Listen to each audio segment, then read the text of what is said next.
Health authorities are still working to identify the virus behind a pneumonia outbreak in the central city of Wuhan. The COVID-19 pandemic has taken over the world, with its cases reaching over 153 million. This has affected businesses, families, schools, and colleges. One college in particular that this pandemic has affected is Salisbury University. SU was once a pretty lively campus until the news of the pandemic hitting in March. Students were then told that their in-person semester was over and everything was completely online. We were faced in March with sending everybody home for spring break with a high likelihood that we weren't going to invite people back again after spring break. And that was tough. I remember advising students, when you move out of the residence halls during spring break, take all your stuff with you, right? Because you might not be coming back soon. Salisbury University was saddened with the news, but over the summer break it gave President White and his team time to come up with a plan to get students back on campus while also keeping the community safe during the pandemic.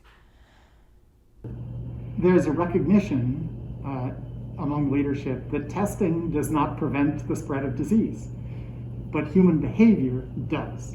And the things that we were advocating, the masking especially, but also the hand washing and the social distancing, they really are effective at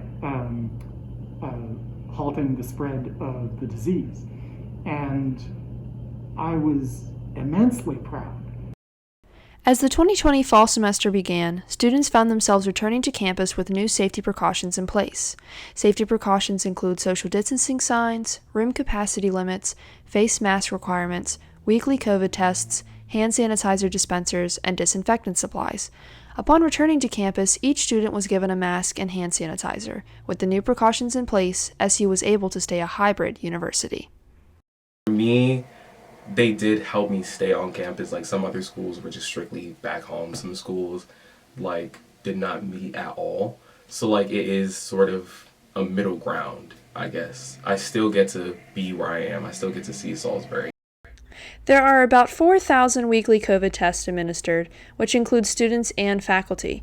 For the months of March, April, and May of 2021, the positivity rate is at a low 0.92%. Statistics are available to students on the SU COVID-19 testing information page on the college website. With the campus open, students were happy to be back to a unique normal. It's not like I'm going to be upset if I have to wear a mask. We've all been doing it now for over a year. I'm really pleased with how the dining hall has been during the pandemic. I think it's probably the only institution at Salisbury University that has gotten better in the pandemic.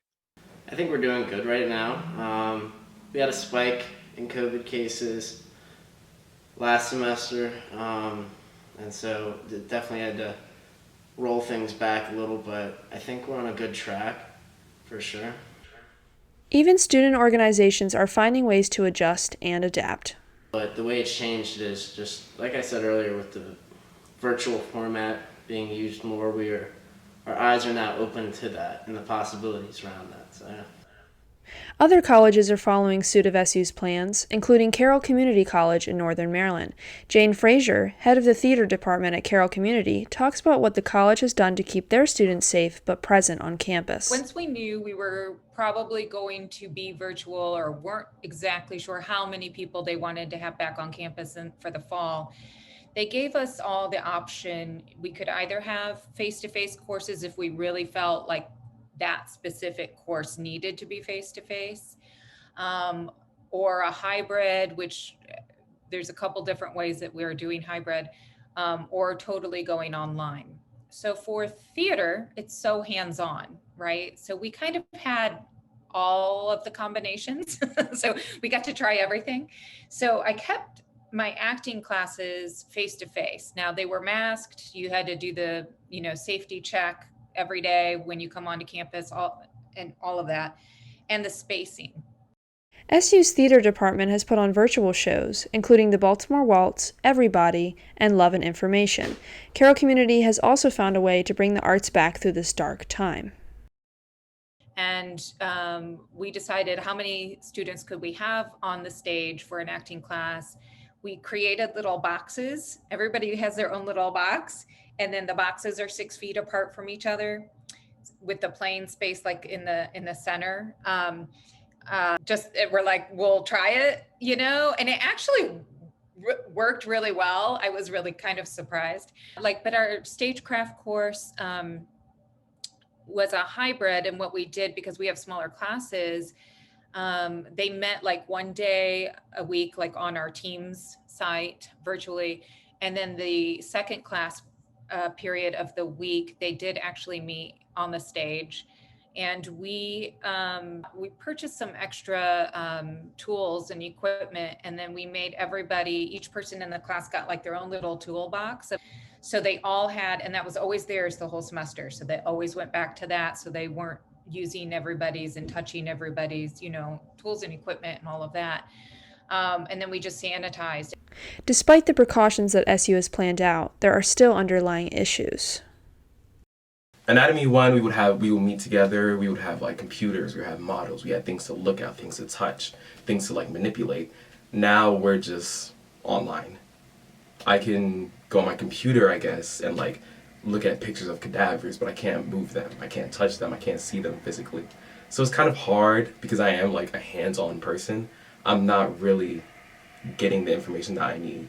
And I had a sense that several of my students on Zoom were essentially just watching TV, allowing the information to just sort of flow over them without being personally engaged in it the way they are in a classroom. Because it's harder to advertise to all students when students aren't on campus really. Mm-hmm.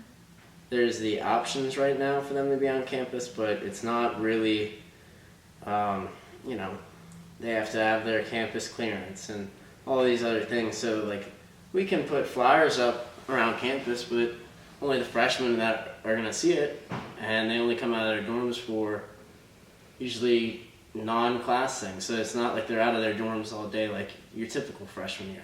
So it's really been hard to advertise. So definitely seeing a lot less in attendance. As COVID-19 turns the world upside down, to be able to have some structure and normalcy in college experience is refreshing and beneficial to students. I just want to get back to learning. I just want to get back to doing what I do best. And COVID, it's hard. It's like you can't really, you want to stay healthy, you want to keep your students healthy, but you also want to get the best education that they have.